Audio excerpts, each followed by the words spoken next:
Here in London's fashionable Bloomsbury is a newly built townhouse that faces a tree-lined square.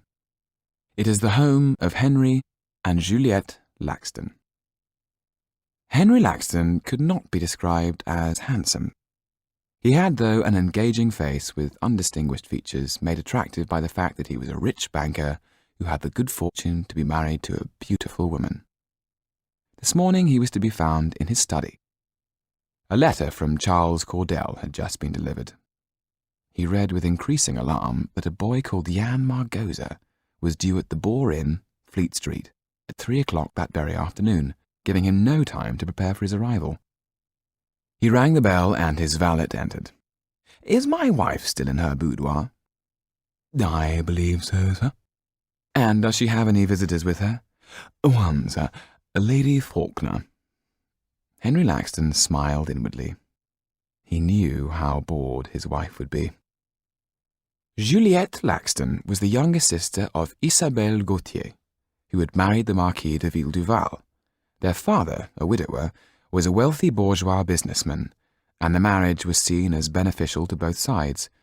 The Villeduvals would have an injection of much-needed money, and Monsieur Gautier could claim an aristocrat as a son-in-law.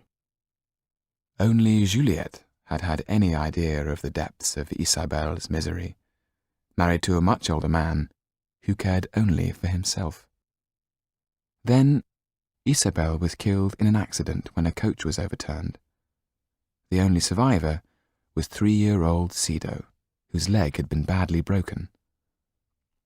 After his wife's death, the Marquis did something out of character. Isabelle was not buried in the family vault in Normandy. Instead, she was placed in a simple grave, and the headstone merely recorded her name, without title, inscription, or date. The only rational explanation for the Marquis's strange behaviour was surely grief, for it had turned out a double tragedy. His half-brother Armand went missing, and all attempts to find him failed. Juliette had never got over the loss of her beloved sister. Her only consolation had been the hope that she might be allowed to bring up Isabelle's daughter, Sido. But it was not to be. For reasons Juliette had never understood, Sido's father, the Marquis, had wanted nothing more to do with the Gautier family. For Juliette, it had been a double bereavement. Not only had she lost her sister and her closest friend, but shortly after this, she had had a miscarriage, and been told that there was little hope of her conceiving again. It had been her greatest sadness, for she had always imagined herself surrounded by a large and noisy family. She sat now in front of her dressing-table mirror, wishing her visitor would leave.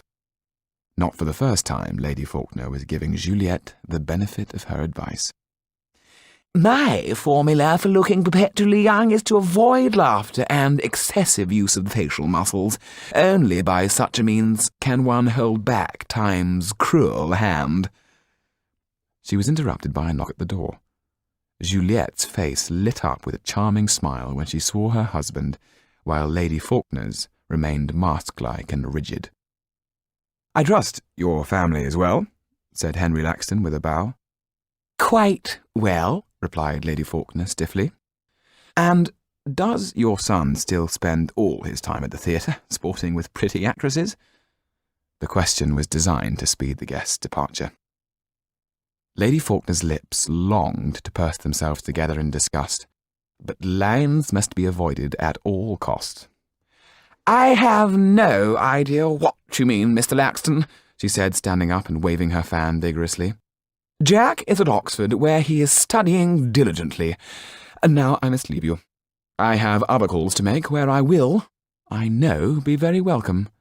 And with great indignation she swept out of the room. The Lackstons waited until they heard the front door being closed, then both burst out laughing. "She seems more absurd every time I see her," said Henry Lackston. "Jack hasn't been near Oxford all term, from what I can gather." Juliette sighed. "Oh, mon chéri, please remind me to laugh and smile and to use every muscle my face might possess, lest I end up looking as sour and miserable as that woman." "That would be an impossibility. Now, On a more serious note, I have had a letter this morning from Charles Cordell, and I have news that will hearten you. It relates to Cido de Villeduval. To Cido?